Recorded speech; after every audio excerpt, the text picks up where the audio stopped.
여러분 안녕하십니까. 김열수 시사안보입니다. 오늘 여러분들에게 말씀드릴 것은요. 얼마 전에 미국에서 미군 재배치하는 계획을 발표했는데요. 그와 관련해서 말씀을 드리고자 합니다. 말씀드릴 부분은 크게 네 파트로 나눠서 말씀드릴 텐데요. 전반적으로 개요에 대해서 말씀을 드리고, 두 번째는 왜 이것을 검토하게 됐는지, 그리고 이제 검토한 것이 중간에 한번 바뀌게 되는데 바뀌게 된 것이 어떻게 된 건지 좀 말씀을 드리고요. 세 번째는 아무래도 GPR의 내용이 핵심이겠죠. 그 GPR의 내용에 말씀을 드리고, 마지막으로는 이 GPR이 한국 안보에 가지는 함의, 여기에 대해서 말씀을 드리도록 하겠습니다. 사실상 그 바이든 대통령이 취임과 동시에 바로 이 GPR을 검토하라고 미국 국방부에 임무를 내려주거든요. 그래서 이게 9개월 만에 이제 완성이 돼서 11월 29일 날 발표를 하게 되는데요. 이 발표한 것은 칼린 차관보가 발표를 했습니다. 이 GPR은 미국 국방부가 주도가 돼서 미국 국무부, 그리고 국가정보국, 그리고 국제개발처, 이런 부처들이 협업해서 만들어졌다라고 보는데요. 발표는 국방부 칼린 차관보가 했는데, 이때 칼린 차관보가 굉장히 중요한 말을 했습니다. 이 NPR은 오늘 전문은 공개하지 않는다라고 얘기하면서 핵심 내용만 몇 가지를 얘기하겠다라고 했고요. 전문은 여러 가지로 다른 나라들과 협의할 사항이 있기 때문에 비밀로 붙인다라고 얘기를 했습니다. 그래서 이러한 GPR은 앞으로 이제 내년이겠죠. 내년 초에 발표할 국가 국방 전략서, 소위 말하는 내셔널 디펜스 스트라테지가 되겠죠. 거기하고 NPR, 미국의 핵무기 태세 검토, 그리고 미사일 태세 검토, 소위 말하는 미사일 디펜스 리뷰, 이런 것들에 의해 가지고 조금 더 보완이 되지 않겠는가, 이런 생각이 들고요. 그런 차원에서 보면 이번에 발표한 NPR은 일종의 앞으로 발표될 다양한 국방과 관련된 보고서의 어떤 지침적 그런 성격을 가지고 있다, 이렇게 볼 수가 있습니다. 그러면은 이제 두 번째 크게 말씀드릴 것은 이게 NPR을 검토하게 된 배경과 바뀌게 되는 그 내용에 대해서 좀 말씀을 드릴 텐데요. 바이든 대통령은 취임과 동시에 국방부에 두 가지 지시를 합니다. 하나는 중국 태스크포스를 구성해서 보고하라라고 하는 거 하나하고, 하나는 이제 NPR을 보고하라라고 한 거거든요. 그래서 중국 태스크포스는 사실상 중국 군사력의 위협, 그 다음에 미국의 전략, 그리고 미국의 동맹관계, 여기에 대해서 검토해서 보고하라고 그래서 미국 국방부는 이거를 15명 전문가로 구성을 해서 4개월 만에 백악관에 보고를 합니다. 물론 이 보고서 내용은 발표되지 않았죠. 그리고 이제 이 GPR 글로벌 파스처 리뷰도 이런 식으로 가게 되면 8월 달 정도 돼서 아마 발표가 되지 않겠는가라고 생각을 했고, 그때쯤 발표될 것은 굉장히 많은 변화를 수반하는 그런 내용이 좀 포함되지 않을까라고 하는 예상들이 많았습니다. 그 근거가 크게 보면 세 가지가 있는데요. 첫 번째 근거는 바로 지금은 이제 칼린 차관보라고 하는 사람이 발표를 했지만, 국방부 정책 담당 차관은 칼이라고 하는 이분이 이제 3월 달에 인사청문회에 나가서 청문회장에서 여러 가지 질문에 이제 대답을 하는데, 그 첫 번째가 바로 인도태평양 지역에서의 미군 배치는 좀 넓게 분산돼야 될 필요가 있다라고 얘기하는 거고요. 그 다음에 이제 한국의 주한미군 같은 경우는 이거 마법적인 숫자가 아니다. 이 말의 의미는 얼마든지 감축이 가능하다라고 하는 것을 얘기하는 거거든요. 그러면서도 해외에 배치되어 있는 미군은 전략적 유연성을 가져야 된다.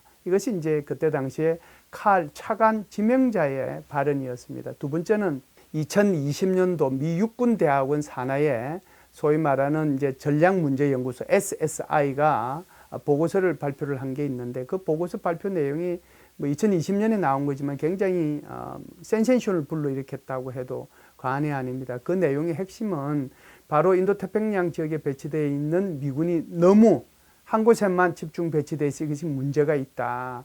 중국을 견제하고 봉쇄하는데 굉장히 문제가 있고, 현재의 배치 태세는 오히려 제2의 한국전에 적합한, 그래서 주일미군과 주한미군이 오히려 더 핵심인 이런 상태로는 중국 봉쇄에 상당히 문제가 있기 때문에 사실상 어떤 한 곳에 집중적으로 배치되어 있는 것은 효율적일 수 있을지 모르지만 전략적으로는 굉장히 문제가 있는데, 그 이유가 바로 중국이 가지고 있는 다양한 이런 그 미사일에 취약하기 때문에 그랬다라고 하는 이 보고서의 내용하고요. 세 번째는 이제 인도태평양 사령부에서 가끔씩 흘러나온 그런 이제 내용들인데, 인도태평양 사령부에서는 이제 작년과 올해 틈틈이 이제 말을 한 것이 지금 현재 인도태평양 지역에 미군은 너무 한 곳에 집중 배치되어 있기 때문에 이것을 조금은 덜 집중적으로 배치될 필요가 있다. 이렇게 얘기를 했거든요. 그래서 이 세 가지 내용을 보면 원래 8월 달에 이제 보고서가 나오도록 되어 있었는데 그 보고서 내용은 굉장히 획기적이고 이것이 주한미군에도 영향을 미칠 수 있는 그런 보고서가 나오지 않을까라고 다들 예상을 하고 있었어요. 그런데 8월 달에 뜻하지 않은 사건이 발생을 하는데요. 여러분들이 아시다시피 바로 그것이 미군의 아프가니스탄에서의 철수와 관련된 겁니다. 사실상 미군의 아프가니스탄 철수는 트럼프 행정부가 아프가니스탄 정부를 배제한 채 탈레반 세력하고 같이 평화협정 비슷한 것을 체결을 해가지고 미군을 철수하는 거였거든요. 그래서 미군 철수는 2021년도에 하도록 되어 있는 것은 계획이 되어 있었습니다. 단지 이제 바이든 대통령은 이것을 언제 할 것이냐 하는 것에 초점을 맞췄는데 그것이 바로 9.11 테러 20주년인 2021년 9월 11일 이전에 아프가니스탄으로부터 완전히 철수하겠다라고 하는 것이 거의 구상이었습니다. 그래서 사실상 8월 말이나 9월 11일 이전까지는 다 철수하도록 되어 있었는데 문제는 그때부터 이제 발생을 하게 되는 거죠. 무슨 얘기냐면 이게 이제 9월 11일 이전에 철수하겠다라고 하니까 탈레반 세력들이 급격하게 정부군을 무너뜨리면서 각 지역을 점령해 나가죠. 사실상 카불마저 이제 아주 위험한 상황에 그렇게 접하게 되자 이 아프가니스탄에 있던 미군들이 우랴부랴 사실상 철수를 하게 되는데 8월 30날 마지막으로 철수하는데 그때 철수할 당시에 수많은 미군의 장비, 차량, 무기 이걸 남겨둔 채로 철수할 수밖에 없었습니다.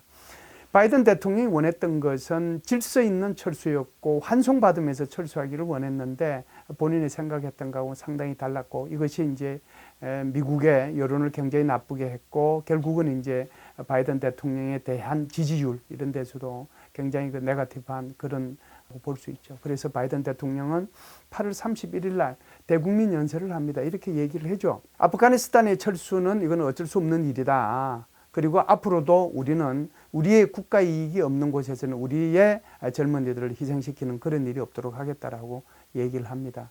이렇게 얘기를 하니까 당연히 여러 가지 이제 문제점들이 제기가 되는 것이죠. 그래서 그러면은 지금 현재 주한미군도 그런 지역 중에 하나인데 거기도 그러면 뺄 거냐? 이런 이제 의문들이 제기가 됐죠. 물론 이제 바이든 대통령은 대국민 성명만 하고 기자들의 질문에 답변을 하지 않은 채 돌아갔지만 그 다음날 소위 말하는 그 셜리반이라고 하는 미 국가안보보좌관이죠. 그 안보보좌관이 나서서 기자들의 질문에 대답을 합니다. 그러면서 이제 똑같은 질문들이 주한미군 철수할 거냐, 주일미군 철수할 거냐 이런 얘기들이 나왔을 때 이 셜리반 안보보좌관은 바이든 대통령을 대신해서 이렇게 얘기를 합니다. 바이든 대통령이 그전에도 여러 차례 얘기를 했지만 주한미군이나 독일에서의 철수는 없을 것이다. 이렇게 얘기를 하죠. 그러면 여러분들 이 시기를 잘 생각해 보세요. 이게 NPR이 거의 완성돼서 발표할 시기였거든요. 그런데 지금 발언은 이제 이런 발언이 나오고 아프가니스탄에서의 그 질서 있는 철수가 문제가 되고 그런데다가 만일에 주한미군이나 독일에서의 철수 문제까지 아마 겹치게 되면 이게 엄청난 파장을 불러올 것이잖아요. 그렇기 때문에 방향을 급격하게 저는 변화시켰다라고 봅니다. 그렇기 때문에 원래는 이 NPR이 굉장히 많은 변화를 담을 것으로 예상이 됐었는데 실제적으로는 그러지는 못하고 미세 조정에 거쳤다. 제가 한번 비교를 해드릴게요. 미국이 GPR 발표한 것은 딱 두 번이거든요. 첫 번째 발표가 2004년도 아들 부시 대통령 때 발표를 했던 건데요. 소위 말하는 이제 이라크 전쟁이 끝나고 난 뒤에 전반적으로 미군 태세를 재조정해야 되겠다. 미군의 전략도 수정을 하고 전략적 유연성도 필요하고 붙박이군에서 기동군으로 가야 되고 그런 개념 속에서 GPR을 추진을 했어요. 그렇기 때문에 이때의 GPR은 상당히 전 세계적 차원에서 미군들의 재배치가 이루어졌고요. 한국에서도 미군 재배치가 이루어지고 주한미군도 37,000명에서 28,000명 수준으로 거의 10,000명 수준으로 줄어들고 미군의 기지들이 통폐합이 되고 이런 일들이 벌어지게 되죠. 그리고 이제 한국에서는 이에 대응하기 위해서 전작권 전환이라고 하는 문제가 이제 터져 나오게 되고 그뿐만 아니라 그러면은 주한미군의 일부 감축과 전작권 전환에 필요한 국방계획이 필요하잖아요. 군사력 건설이 있어야 되니까. 그래서 사실상 2014년도의 GPR은 전 세계뿐만 아니라 한국 안보에도 아주 엄청난 파급력을 가져오고 영향을 미쳤던 것인데 반해서 이번에 발표한 이 GPR은 굉장히 미세 조정이 거쳤다 이렇게 볼 수가 있겠습니다. 그러면 세 번째 크게 말씀드릴 것은 이번에 발표된 GPR의 내용에 대해서 말씀을 드리도록 하겠습니다. 크게 이제 뭐 두 개가 핵심입니다. 하나는 이제 인도 태평양 지역이고 하나는 나토 지역인데요. 인도 태평양 지역에서는 이렇게 얘기를 합니다. 세 가지예요. 우선 이 중국이 미군의 그 접근, 소위 말해서 A2AD라고 하잖아요. Anti-Access Area Denial을 못하도록 하니까 그걸 뚫고 가기 위한 접근을 더 강화하도록 하겠다라고 하는 거고요. 두 번째는 괌하고 호주에서 기반 시설을 강화하겠다라고 하는 거고, 세 번째는 이 인도 태평양 지역의 여러 도서 지역에 군사 시설을 건설하겠다. 이게 핵심입니다. 그런데 이제 그 세부적인 내용으로 들어가면 크게 보면은 뭐 호주, 그다음에 괌, 한국 이런 것들이 이제 대표적으로 얘기가 되고 있었는데요. 호주 같은 경우에는 전투기하고 폭격기를 앞으로 순환 배치시키겠다라고 얘기를 했고, 해전익 항공기가 없는데 해전익 항공기를 앞으로 호주에다가 고정 배치시키겠다라고 얘기를 합니다. 두 번째는 이제 괌하고 바로 북마리아나 제도라고 하는데요. 괌 바로 옆에 있습니다. 이쪽에 이제 비행장 시설, 수송 시설, 군수 저장품 시설 이런 것을 확대해 나가겠다라고 얘기를 합니다. 한국에서는요, 28,500명 그대로 유지한다. 그래서 이제 핵심이죠. 1개 여단 9개월 단위로 순환하는 육군 그대로 유지하는 거고, 그 다음에 이제 공군, 7공군 이하의 2개의 공군 비행단 그대로 이제 유지한다라고 하는 겁니다. 그리고 이제 여기에 추가해서 사실상 아파치 헬기 대대라고 하는 것이 순환 배치되어 왔었거든요. 앞으로는 이거 고정 배치한다라고 하는 거고, 그 다음에 이제 210 화력 여단이라고 하는 것은 미 2사단 이하에 여기에 있지만 그 210 화력 여단을 작전 지휘할 수 있는 포병 사령부는 없었거든요. 그래서 그 포병 사령부 인원을 여기에 상주 배치시키겠다. 물론 이제 이것은 지난 9월 달에 이미 한국에 들어와서 평택에 있는 캠프 홈프레스로 들어가 있습니다. 그래서 이것을 이번에 GPR에 아주 명시화됐다라고 하는 겁니다. 이제 크게 두 번째는 유럽에서인데요. 유럽에서는 보면 아무래도 이제 러시아에 대한 억제력을 강화하는 거고, 나토군의 기동력, 뭐 어떻게 보면은 효과적인 운용 이런 것들에 초점을 맞추겠다라고 하는 건데요. 크게 보면은 이제 독일에서의 병력 줄이겠다고 트럼프 대통령 때 얘기했잖아요. 그 캡을 씌우는데 25,000명이거든요. 37,500명에서 25,000명 이하로 그러면 한 12,000명 주는 거잖아요. 그런데 그 캡을 없앴습니다. 그래서 독일에 주둔하는 미군은 그대로 그 병력 그대로 유지할 수 있게 되었다라고 하는 것이 첫 번째고요. 두 번째는 이제 미 육군의 다중 임무 태스크 포스하고 그다음에 정구 화력 사령부, Theater Fire Command라고 하는 건데, 여기에 인원 한 500명을 이쪽으로 신규 배치하겠다라고 그렇게 얘기를 했습니다. 또한 벨기에, 독일, 다른 이제 유럽에 있는 그 미군 기지들 한 7개, 이건 이제 원래 반환하도록 돼 있었는데 이거 반환하지 않고 계속해서 사용하겠다라고 하는 것이 이 유럽에서는 핵심적인 내용이다 이렇게 볼 수가 있습니다.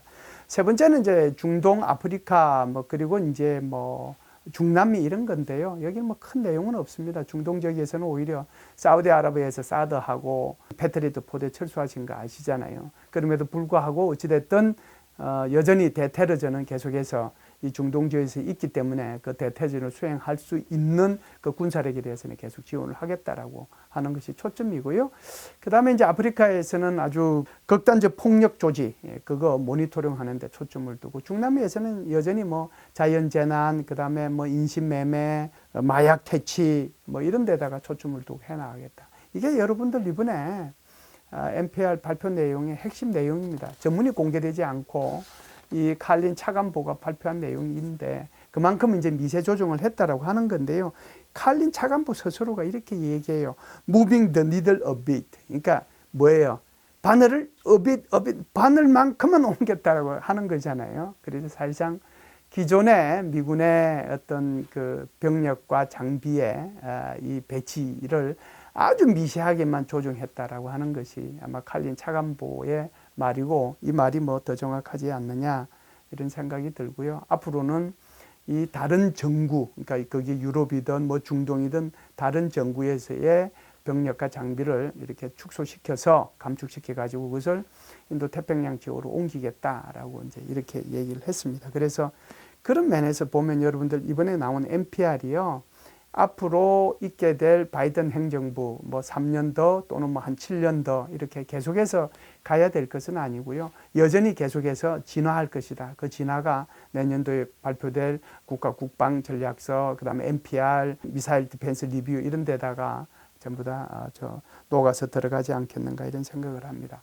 그래서 이번에 이 NPR이 우리 한국 안보에 주는 함의, 여러분들 제일 중요한 것은 우리 여기 주한미군은 하나도 안 바뀌고 오히려 아파치 헬기 대대는 고정 배치하고 그다음에 포병사령부도 여기에 연구주둔 하도록 돼 있잖아요. 그러면은 오히려 우리 한국에 대한 공약은 더 강해지고 북한을 억제할 수 있는 억제력은 더 높아졌고, 그로 인해서 우리 한국 국민들은 아주 마음 편안하게 일상생활을 영위할 수 있는, 그래서 오히려 한미동맹이 더 강화되는 그런 모습을 보여줬다는 차원에서 굉장히 큰 의미가 있다, 이렇게 볼 수가 있겠습니다. 그럼에도 불구하고 제가 이제 여러분들한테 말씀을 드렸다시피 여전히 이제 기억해야 될 것은요, 그 칼 차관이 얘기한 내용, 그 다음에 미국의 미 육군대학원의 거기 SSI 전략 문제연구소에서 발표한 내용, 그 다음에 인도태평양 사령부에서 나온 그 발언, 소위 말하는 조금 너무 집중되어 있기 때문에 한국과 일본에 이것을 더 넓게 분산 배치해야 된다. 언제든지 그 가능성이 있다는 것을 염두에 두고 우리가 여기에 대한 대비책을 좀 강구할 필요가 있다. 그것이 이제 우리가 찾아가야 될 숙제라고 보고요. 두 번째 숙제는 이런 게 있어요. 우리 이번에는 한국 안보를 엄청나게 담보를 해준 거잖아요. 이번 GPR이. 그런 차원에서 보면 미국의 요구도 있지 않겠는가. 미국의 요구가 뭐겠어요. 지금 바이든 행정부가 추진해 가고 있는 것이 대중국 봉쇄 정책이라고 볼 수 있는데, 크게 보면은 세계적 차원에서의 봉쇄 정책이 있고 지역적 차원에서의 아마 봉쇄 정책이 있을 겁니다. 그게 이제 뭐 민주주의 연대, 이제 그것도 일종의 이제 봉쇄에 해당되는 거고, 군사 동맹 강화하는 것도 그렇고, 세 번째는 첨단 기술 동맹 하는 것도 그렇고, 네 번째는 이제 파이브 아이즈, 소위 말해서 정보 동맹이라고 볼 수 있는데요. 이게 파이브 아이즈 플러스가 될지 텐 아이즈가 될지 모르는데, 이게 전부 다 이제 한국이 이 속에 들어왔으면 좋겠다라고 하는 게 미국의 생각이잖아요. 이게 이제 세계적 차원에서 이루어지는 거고, 이제 로컬, 우리 지역적 차원에서 지금 이제 이미 이루어진 것은 쿼드라고 하는 거. 이게 이제 쿼드 플러스가 되고, 뭐 또 거기에 그 밑에 소위 말해서 실무 차원의 여러 가지 태스크 포스가 있게 되잖아요. 여기에 참여 여부 이런 것들이 있을 수 있고, 그 다음에 오쿠스가 창설이 됐잖아요. 오쿠스가 창설이 됐는데 지금 현재 NSC의 그 미 NSC의 인도 태평양 지역의 짜르라고 볼 수 있는 총책임자 캠벨이 이런 얘기를 했습니다. 지난주에 바로 이제 이 오쿠스도 좀 이게 소위 말해서 오픈된 아키텍처를 가지고 있기 때문에 시간이 흐를수록 아시아 지역과 유럽 지역의 여러 나라들이 참여할 가능성이 있다. 문호는 개방돼 있다. 이렇게 얘기하거든요. 그럼 결국 여기서도 한국이 아마 제일 먼저 거론될 겁니다. 그렇다라고 하면 미국이 추구하고자 하는 이게 글로벌한 차원에서의 대중봉쇄, 그리고 지역적 차원에서의 대중봉쇄, 이런 것들에 대해서 우리 정부는 어떠한 스탠스를 취하고 여기에 대응해야 될 것인지, 이것이 이제 이번에 발표한 GPR이 우리한테 주는 숙제가 아닌가 이런 생각을 합니다. 오늘 김열수의 시사한부는 여기서 마치겠습니다. 감사합니다.